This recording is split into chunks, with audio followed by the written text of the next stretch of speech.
அதிமுக ஆட்சிக்கு வந்தவுடன் நிலம் இல்லாத ஏழை மக்களுக்கு வீட்டுமனை கொடுத்து அதில் கான்கிரீட் வீடுகள் கட்டிக் கொடுக்கப்படும் என்று அதிமுக பொதுச் செயலாளர் எடப்பாடி பழனிசாமி வாக்குறுதி அளித்துள்ளார். கரூர் வேலுச்சாமிபுரம் பகுதியில் மக்களை காப்போம் தமிழகத்தை மீட்போம் சுற்றுப்பயண கூட்டம் நடைபெற்றது. அதில் பங்கேற்று பேசிய எடப்பாடி பழனிசாமி அதிகாரிகள் அனைவரும் நடுநிலையோடு நடந்து கொள்ள வேண்டும் என்றார். தொடர்ந்து பேசிய அவர் அதிமுக ஆட்சிக்கு வந்தவுடன் தீபாவளி பண்டிகைக்கு தாய்மார்களுக்கு சேலை வழங்கப்படும் என்றும் ஏழை மக்களுக்கு கான்கிரீட் வீடுகள் கட்டிக் கொடுக்கப்படும் எனவும் உறுதி அளித்தார். டெக்ஸ்டைல் தொழிலை பாதுகாக்க மத்திய அரசுடன் பேசி உங்களுக்கு அதிமுக கட்சி துணை நிற்கும்படி தெரிவித்துக் கொள்கிறேன். அதேபோல அனைத்து இந்திய அண்ணா திராவிட முன்னேற்ற கழக ஆட்சியில் காவலர்களின் புதிய 2 கதவணை கட்ட திட்டமிட்டு தயார் செய்ய சுமார் 50 லட்சம் நிதி ஒதுக்கப்பட்டது. ஆனால் திமுக அரசு அதை கிடப்பில் போட்டுவிட்டது. மீண்டும் அதிமுக ஆட்சி அமைந்தவுடனே அதற்கு தேவையான நிதி ஒதுக்கீடு நேரூர் ஒருவத்தூர் மற்றும் குளித்தலை இடையே தலா 1 TMC தண்ணீர் தேங்கக்கூடிய அளவிற்கு தடுப்பணை கட்டப்படும். தமிழ்நாடு காங்கிரஸ் தலைவர் செல்வ பெருந்தகை குறித்து அவதூறாக விமர்சித்த எடப்பாடி பழனிசாமிக்கு திமுக எம்பி ஆர் ராசா கண்டனம் தெரிவித்துள்ளார். தலைவருக்கான எந்த பண்பும் இல்லாத பழனிசாமி நாளாந்தர பேச்சாளராக மாறி வருவதாகவும் அமித்ஷா வீட்டிற்கு சென்றுவிட்டு முகத்தை மூடியபடியே காரில் வந்தவர் எல்லாம் பேசுவது சரியா எனவும் ஆர் ராசா வினவியுள்ளார். செங்கோட்டையனும் டிடிவி தினகரனும் துரோகம் வஞ்சகத்தின் ஒட்டுமொத்த உருவமான பழனிசாமிக்கு முட்டுக்கட்டை போடுவதால் விரக்தியில் அநாகரிகமாக பேசுவதாகவும் சாடியுள்ளார். தமிழ்நாட்டை வஞ்சிக்கும் பாஜகவுடன் கூட்டணி சேர்ந்து துரோகம் செய்துள்ள எடப்பாடி பழனிசாமிக்கு காங்கிரஸ் கட்சி மாநில தலைவரின் விசுவாசம் பற்றி பேச எந்த தகுதியும் இல்லை என்றும் ஆர் ராசா தெரிவித்துள்ளார். பாஜக மாநில தலைவர் நயினார் நாகேந்திரன் அதிமுக எம்பி சி.வி. சண்முகத்தை அவரது இல்லத்தில் நேரில் சந்தித்து பேசினார். திண்டிவனத்தில் உள்ள சி.வி. சண்முகம் இல்லத்திற்கு சென்று இருவரும் சிறிது நேரம் ஆலோசனை நடத்தியுள்ளனர். நட்பு மற்றும் மரியாதை ரீதியிலாக இருவரும் சந்தித்ததாக தெரிவிக்கப்பட்டுள்ளது. இருப்பினும் நயினார் நாகேந்திரன் சி.வி. சண்முகம் சந்திப்பில் ஓ பன்னீர்செல்வம் செங்கோட்டையன் குறித்தும் கூட்டணி தொடர்பாகவும் பேசப்பட்டதாக கூறப்படுகிறது. அதிமுக பொதுச் செயலாளர் எடப்பாடி பழனிசாமியை வரவேற்பதற்காக கரூர் அருகே வைக்கப்பட்டிருந்த கொடிக்கம்பங்கள் சாய்ந்ததில் தக்காளி ஏற்றிச் சென்ற சரக்கு வாகனம் மோதி விபத்திற்குள்ளானது. வேடச்சந்தூரில் பிரச்சார பயணத்தை முடித்துவிட்டு கரூரில் பிரச்சார கூட்டத்தில் பங்கேற்க சாலை மார்க்கமாக எடப்பாடி பழனிசாமி சென்றார். அவரை வரவேற்பதற்காக திண்டுக்கல் கரூர் சேலம் தேசிய நெடுஞ்சாலையில் விளம்பர பதாகைகள் கொடிக்கம்பங்கள் நடப்பட்டிருந்தது. இந்நிலையில் பொள்ளாச்சியிலிருந்து தக்காளி பழங்களை ஏற்றிக்கொண்டு லாரி ஒன்று கரூரை நோக்கி சென்று கொண்டிருந்தது. அப்போது பெய்த பலத்த மழையால் சாலையின் நடுவே இருந்த கொடிக்கம்பங்கள் கீழே விழுந்தன. அதன் மீது மோதியதில் நிலை தடுமாறி தக்காளி ஏற்றிச் சென்ற லாரி முன்னால் சென்ற லாரி மீது மோதி விபத்திற்குள்ளானது. இந்த விபத்தில் 40 டன் தக்காளி பழங்கள் சாலையில் விழுந்து வீணாகின. இதனால் 1 மணி நேரத்திற்கு மேலாக போக்குவரத்து பாதிக்கப்பட்டது. நாகை மாவட்டத்தில் பல்வேறு பகுதிகளில் கதிர் வரும் பருவத்தில் குறுவை நெற்பயிர்களை புகையான் நோய் தாக்கியதால் விவசாயிகள் வேதனை அடைந்துள்ளனர். நாகை மாவட்டத்தில் எந்த ஆண்டும் இல்லாததாக இந்த ஆண்டு 1,10,000 ஏக்கர் பரப்பளவில் குறுவை சாகுபடி செய்துள்ளனர். அறுவடைக்கு இன்னும் சில தினங்களே உள்ள நிலையில் பனிமூட்டம் காரணமாக புகையான் நோய் பாதித்தும் தண்டுப்பூச்சி தாக்குதலுக்கு உள்ளாகி நெல்மணிகள் கருகி பதராக மாறியுள்ளன. எங்கள் பகுதியில் இப்போ அறுவடைக்கு கிட்டத்தட்ட ஒரு 15 நாள் தான் இருக்குது. எல்லா பகுதியும் புகையான் மிகப்பெரிய அளவில் பாதிச்சிருக்குது. குறிப்பாக கீழூர் பகுதியில் பட்டாமங்கலம், கிள்ளுக்குடி, வலிவலம், பெரியத்தொம்பூர் எல்லா பகுதியிலுமே மிகப்பெரிய அளவில் புகையான் பாதிக்கப்பட்டிருக்கு. இது தொற்று நோய் மாதிரி. இந்த வயலில் ஒரு வயல் பாதிச்சது அப்படின்னாக்கா 1 ஏக்கர் அந்த ஊரையே அழித்து விடும். 1 லட்சம் ஏக்கரை அழித்து விடும். கீழ் வேலூர் ஒன்றியத்துக்கு உட்பட்ட வலிவலம், கிள்ளுக்குடி, சாட்டியக்குடி உள்ளிட்ட பல்வேறு பகுதிகளில் கடும் பாதிப்பை ஏற்படுத்தியுள்ளது. பாதிக்கப்பட்ட பகுதிகளில் ட்ரோன் மூலம் மருந்து தெளித்து காப்பாற்றும் முயற்சியில் ஈடுபட்டுள்ள விவசாயிகள் புகையான் தாக்கலில் பாதிக்கப்பட்ட விவசாயிகளுக்கு இழப்பீடாக ஏக்கருக்கு 30,000 ரூபாய் நிவாரணம் வழங்க வேண்டும் என கோரிக்கை விடுத்துள்ளனர். தஞ்சையில் நடைபெற்ற விவசாயிகள் குறைதீர் கூட்டத்தில் அறுவடை செய்யும் இடத்திலேயே குறுவை நெல் பயிரை கொள்முதல் செய்ய வேண்டும் என விவசாயிகள் கோரிக்கை விடுத்தனர். மாவட்ட ஆட்சியர் அலுவலகத்தில் ஆட்சியர் பிரியங்கா பங்கஜம் தலைமையில் நடைபெற்ற கூட்டத்தில் ஏராளமான விவசாயிகள் கலந்து கொண்டு பல்வேறு குறைகளை சுட்டிக்காட்டினர். மோடி அரசு ஜிஎஸ்டி வரினால விவசாய பொதுமக்களுக்கெல்லாம் 2 லட்சம் கோடி லாபம் கிடைக்குதுன்னு சொல்றாங்க. இப்போ 8 வருஷமா ஜிஎஸ்டி வரியில் 55 லட்சம் கோடி கொள்ளை அடிச்சுட்டு வெறும் 45,000 கோடி தர்றதா அறிவிக்கிறாங்க. இப்போ பொட்டாசுன்னா 200 விலை ஏறி இருக்கு, யூரியாவில் 200 விலை ஏறி இருக்கு, காம்ப்ளெக்ஸ் 200 விலை ஏறி இருக்கு ஜிஎஸ்டி வரிக்கு பிற்பாடு. இது நாங்கள் ஜிஎஸ்டி வரியினால விவசாயிகள் என்ன தூக்குப்பட்டு சாப்பிட்றதா? ஒன்றிய அரசின் ஜிஎஸ்டி வரி குறைப்பால் விவசாயிகளுக்கு பலன் ஏதும் இல்லை என கவலை தெரிவித்த விவசாயிகள் பொட்டாஷ், யூரியா விலைகள் மூட்டைக்கு 200 ரூபாய் அதிகரித்துள்ளது என்றனர். புதுக்கோட்டை மாவட்டம் ஆலங்குடி அருகே தான் விரும்பிய இடத்திலேயே பணி ஒதுக்கீடு பெற்ற மாற்றுத்திறனாளி அரசு அலுவலர் மாவட்ட நிர்வாகத்திற்கும் செய்தி வெளியிட்ட சன் நியூஸுக்கும் நன்றி தெரிவித்துள்ளார். கல்லாலங்குடியைச் சேர்ந்த தசைநார் சிதைவு நோயால் பாதிக்கப்பட்ட மாற்றுத்திறனாளி இளைஞர் கோபிநாத் தன்னம்பிக்கையுடன் இரவு பகல் பாராமல் படித்து குரூப் 2A தேர்வு எழுதி கூட்டுறவுத்துறையில் முதுநிலை ஆய்வாளர் பணி பெற்றார். இவர் மாற்றுத்திறனாளிகள் சென்று வர ஏதுவாக உள்ள புதுக்கோட்டை மண்டல இணை பதிவாளர் அலுவலகத்தில் தனக்கு பணி ஒதுக்கவும் பணிக்கு சென்று வர ஏதுவாக பேட்டரி வாகனத்தை வழங்கவும் கோரிக்கை விடுத்தார். இந்த செய்தி சன் நியூஸ் தொலைக்காட்சியில் ஒளிபரப்பானது. இதையடுத்து அவரது கோரிக்கைகளை அமைச்சர் மெய்யநாதனும் மாவட்ட நிர்வாகமும் நிறைவேற்றி கொடுத்ததற்கு கோபிநாத் நன்றி தெரிவித்துள்ளார். எனக்கு ஜேஆர் ஆஃபீஸ் ஒதுக்கி கொடுக்கும்படி மாண்புமிகு அமைச்சர்கிட்ட கேட்டிருந்தேன். அவங்க அதன்படி ஒதுக்கி கொடுத்துருக்காங்க. நான் ஆஃபீஸ் போயிட்டு வரதுக்கு எனக்கு பேட்டரி ஆப்ரேட்டர் வீல் சேர் கேட்டிருந்தேன். அதன்படி என்னோட கோரிக்கையை ஏற்றுக்கிட்டு மாண்புமிகு அமைச்சர் திரு மெய்யநாதன் எனக்கு வீல் சேர் கொடுத்துருக்காங்க. ரொம்ப ரொம்ப நன்றி. நான் இப்போ இன்னைக்கு என்னோட ஃபர்ஸ்ட் டே.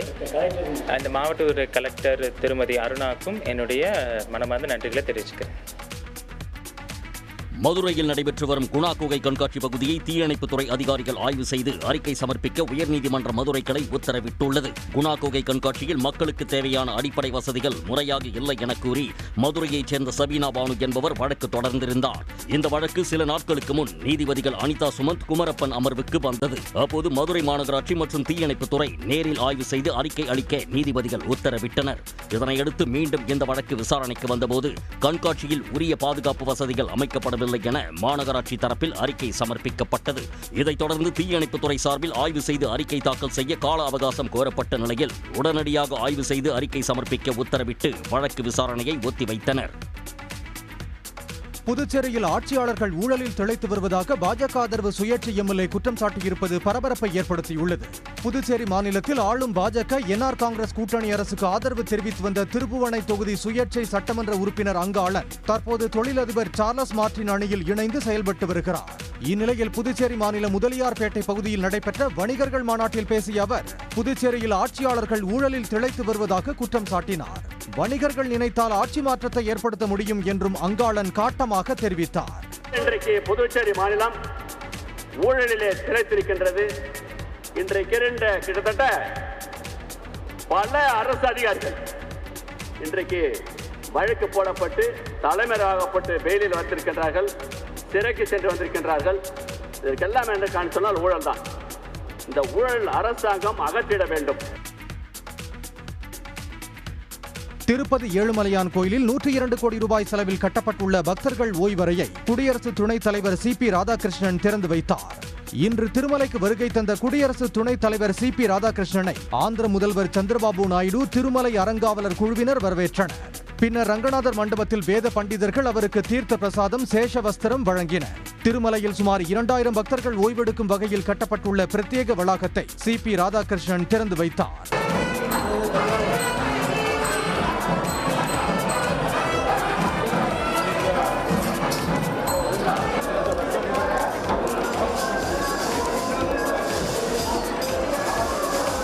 இதனையடுத்து வைகுண்டம் கியூ காம்ப்ளெக்ஸில் செயற்கை நுண்ணறிவு நுட்பத்தில் அமைக்கப்பட்டுள்ள நவீன கட்டுப்பாட்டு அறையையும் குடியரசு துணைத் தலைவர் திறந்து வைத்து பார்வையிட்டார்.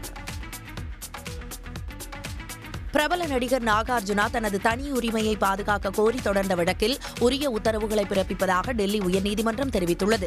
போலி இணையதளங்கள், சமூக வலைதளங்களில் அனுமதியின்றி தங்களின் புகைப்படங்கள், வீடியோக்கள் பயன்படுத்தப்படுவதாக நடிகை ஐஸ்வர்யா ராய், நடிகர்கள் அமிதாப் பச்சன், அபிஷேக் பச்சன், அனில் கபூர் உள்ளிட்டோர் டெல்லி உயர்நீதிமன்றத்தில் வழக்கு தொடர்ந்திருந்தனர்.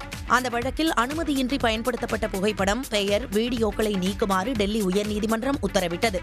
இந்நிலையில் நடிகர் நாகார்ஜுனாவும் அதே கோரிக்கையுடன் மனு தாக்கல் செய்தார். அந்த மனு நீதிபதி தேஜஸ் கரியா முன்பு விசாரணைக்கு வந்தது. அப்போது நாகார்ஜுனா தரப்பில் ஆஜரான வழக்கறிஞர் பிரவீன் ஆனந்த், நாகார்ஜுனாவின் புகைப்படங்கள் தவறான நோக்கத்துடன் இணையதளத்தில் பயன்படுத்தப்படுவதாகவும், டி ஷர்ட் உள்ளிட்ட பொருட்களின் விற்பனைக்கு சிலர் பயன்படுத்தப்படுவதாகவும் வாதிட்டார். இதை பதிவு செய்து கொண்ட நீதிபதி இந்த வழக்கில் உரிய உத்தரவுகளை விரைவில் பிறப்பிப்பதாக தெரிவித்துள்ளார். தமிழ்நாட்டில் மதுரை, திருவாரூர், புதுக்கோட்டை, செங்கல்பட்டு, கடலூர், விருதுநகர் மாவட்டங்களின் சில பகுதிகளில் பரவலாக கனமழை பெய்தது.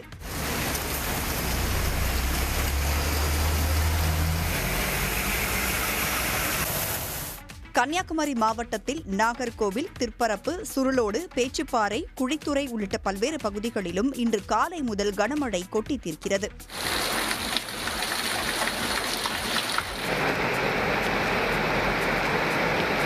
இடைவிடாது பெய்து வரும் மழையால் கன்னியாகுமரி மாவட்டம் முழுவதிலும் உள்ள பள்ளிகளுக்கு இன்று விடுமுறை அறிவித்து மாவட்ட ஆட்சியர் உத்தரவிட்டுள்ளார்.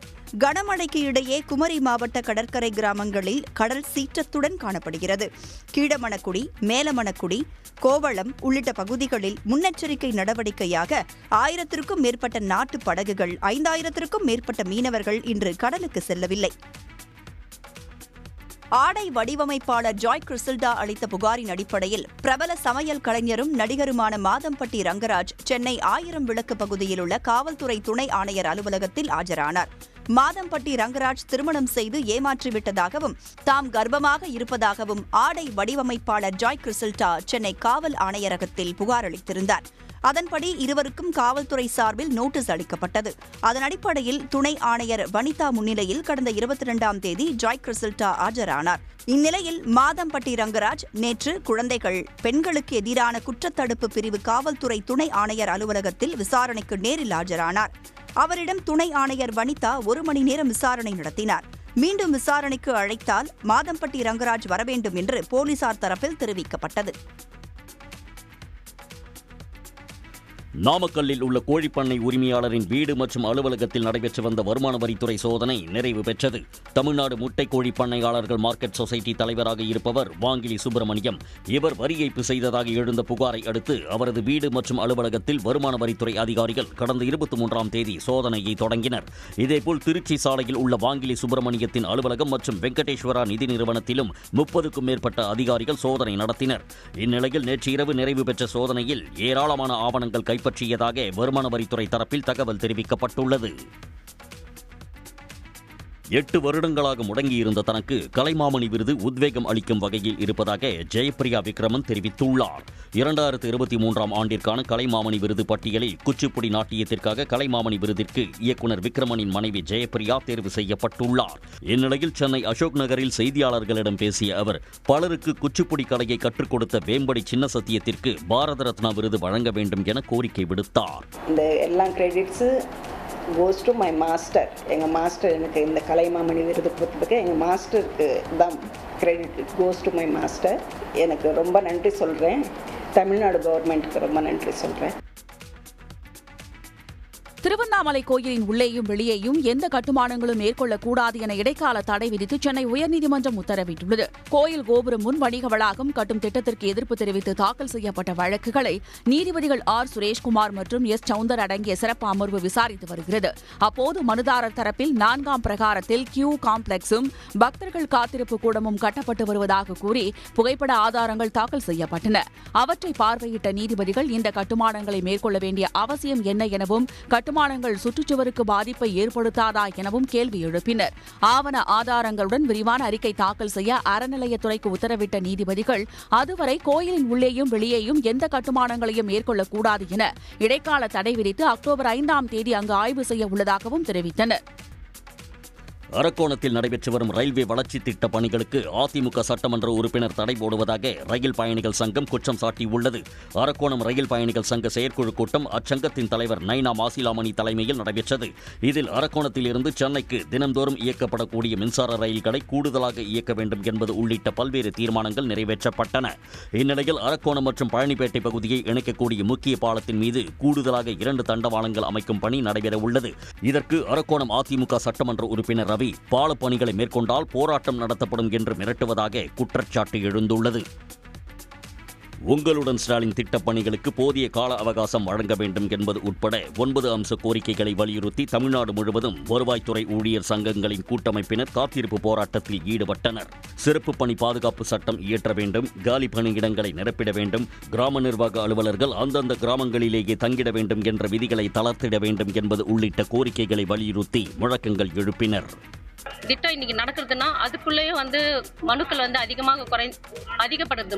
மனுக்கள் அதிகப்படும் போது அதுக்கான தீர்வுகளை நாங்கள் தீர்வுகளை காண்றதுக்கு ஒரு கால அவகாசம் எங்களுக்கு வேணும்.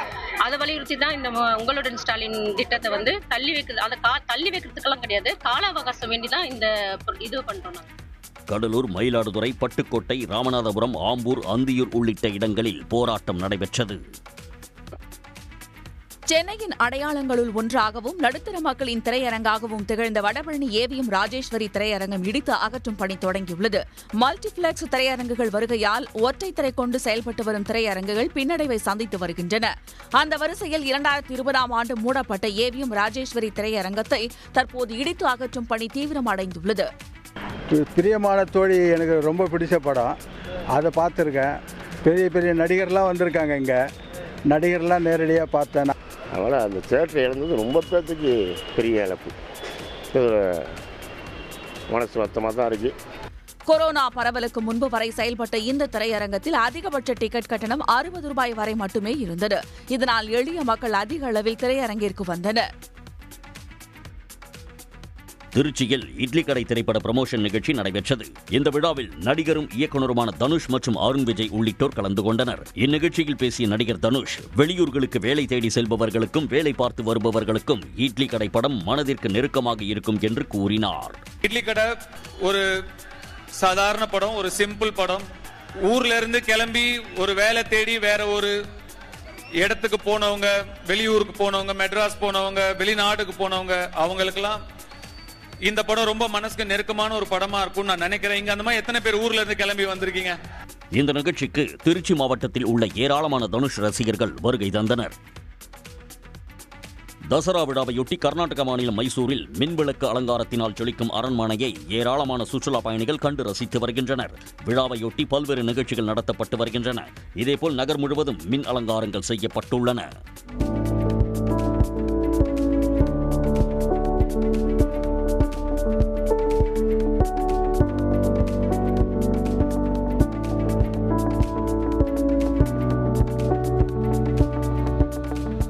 தசரா விழா கடந்த 22ஆம் தேதி தொடங்கி அக்டோபர் 2ஆம் தேதி வரை நடைபெற உள்ளது. தமிழ்நாடு காங்கிரஸ் தலைவர் செல்வ பெருந்தகை குறித்து அவதூறாக விமர்சித்த எடப்பாடி பழனிசாமிக்கு திமுக எம்பி ஆர் ராசா கண்டனம் தெரிவித்துள்ளார். தலைவருக்கான எந்த பண்பும் இல்லாத பழனிசாமி நாளாந்தர பேச்சாளராக மாறி வருவதாகவும், அமித்ஷா வீட்டிற்கு சென்றுவிட்டு முகத்தை மூடியபடியே காரில் வந்தவர் எல்லாம் பேசுவது சரியா எனவும் ஆர் ராசா வினவியுள்ளார். செங்கோட்டையனும் டிடிவி தினகரனும் துரோகம், வஞ்சகத்தின் ஒட்டுமொத்த உருவமான பழனிசாமிக்கு முட்டுக்கட்டை போடுவதால் விரக்தியில் அநாகரிகமாக பேசுவதாகவும் சாடியுள்ளார். தமிழ்நாட்டை வஞ்சிக்கும் பாஜகவுடன் கூட்டணி சேர்ந்து துரோகம் செய்துள்ள எடப்பாடி பழனிசாமிக்கு காங்கிரஸ் கட்சி மாநில தலைவரின் விசுவாசம் பற்றி பேச எந்த தகுதியும் இல்லை என்றும் ஆர் ராசா தெரிவித்துள்ளார். தன் மீது தேவையற்ற வதந்திகளை பரப்புவதை நிறுத்திக் கொள்ள வேண்டுமென அதிமுக முன்னாள் அமைச்சர் செங்கோட்டையன் எச்சரித்துள்ளார். கோபிச்செட்டிப்பாளையத்தில் செய்தியாளர்களை சந்தித்த அவர், சிலர் திட்டமிட்டே தன் மீது அவதூறு பரப்பி வருவதாக கவலை தெரிவித்தார். சில பேர் இதுபோன்ற வதந்திகளை பரப்பி உண்மையிலே வேதனை அளிக்கக்கூடிய ஒன்று. நல்ல செயல்பாடுகளுக்கு எல்லோரும் ஊக்கத்தையும் ஆக்கத்தையும் தர வேண்டுமே தவிர இதுபோன்ற செயல்பாடுகளை, வதந்திகளை பரப்புவது இனியாவது அவர் நிறுத்திக் கொள்ள வேண்டும் என்பது என்னுடைய அன்பான வேண்டுகோள். நான் யாரையும் குறிப்பிட்டு சொல்ல இயலாது. யார் பரப்புகிறார்களோ அவர்களே நிறுத்திக் கொண்டால் நலமாக இருக்கும். அதிமுகவை ஒன்றிணைக்க வேண்டும் என்பதே தமது நோக்கம் என்றும் செங்கோட்டையன் தெரிவித்தார். சென்னையில் ஆபரண தங்கம் விலை இன்று சவரனுக்கு 320 ரூபாய் உயர்ந்துள்ளது. தங்கம் விலை கடந்த புதன்கிழமை சவரனுக்கு 320 ரூபாயும், வியாழனன்று அதிரடியாக 720 ரூபாயும் குறைந்ததால் நுகர்வோர் சற்று ஆறுதல் அடைந்தனர். இந்நிலையில் ஆபரண தங்கம் இன்று சவரனுக்கு 320 ரூபாய் உயர்ந்து சந்தைகளில் 84,400 ரூபாய்க்கு விற்பனையாகிறது. 1 கிராம் ஆபரண தங்கத்தின் இன்றைய விலை 10,550 ரூபாய். வெள்ளியின் விலை இன்று புதிய வரலாற்று உயர்வை அடைந்துள்ளது. கிராமுக்கு 3 ரூபாய் உயர்ந்த வெள்ளியின் விலை கிராம் 153 ரூபாய் என்ற